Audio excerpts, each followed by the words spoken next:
Ever since the early days of spaceflight, rocket launches have been a fascinating spectacle.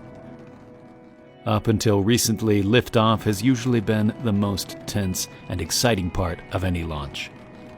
But ever since SpaceX came along and started to reuse their rockets, the landing of the Falcon 9 booster has become one of the most iconic shots in spaceflight.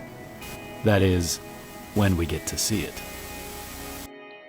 Sadly, when watching the SpaceX broadcast, the live video feed often cuts out just as the rocket is coming into view, leaving us in suspense.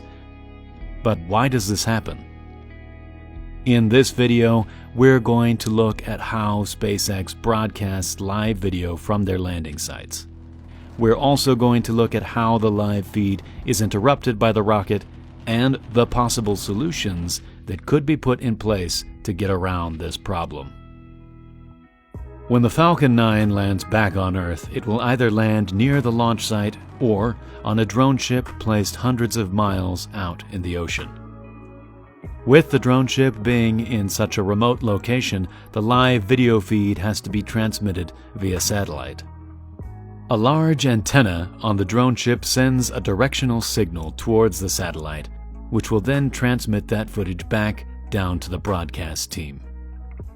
The signal from the drone ship needs to be directional in order for it to be strong enough to reach the satellite. The problem occurs when the rocket gets close to the drone ship.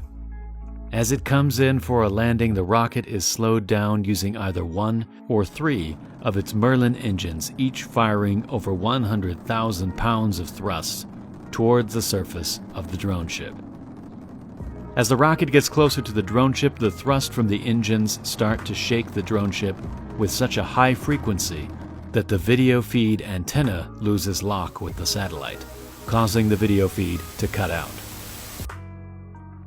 Once the rocket has landed and the vibrations have dissipated, the video feed should reappear.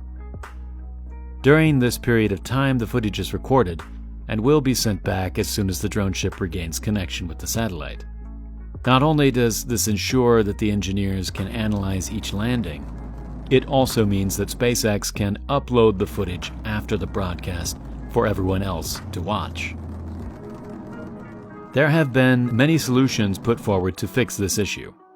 One solution would be to have a similar ship placed a few hundred meters away from the drone ship with its own antenna to transmit the video feed. This antenna ship would be unaffected by the vibrations, but it would need to be connected to the drone ship using a very long video cable to receive the footage.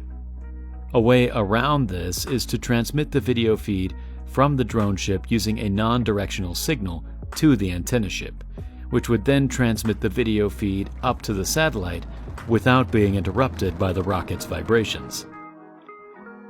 Although this may seem like a problem that SpaceX could easily fix, going through the effort of adding more vessels to the recovery fleet doesn't seem like it's worth the cost for just a few seconds of live video. Even if we don't get to see live footage of the landing, the footage is always recorded and uploaded a few days later for all of us to see, even when the landing goes wrong.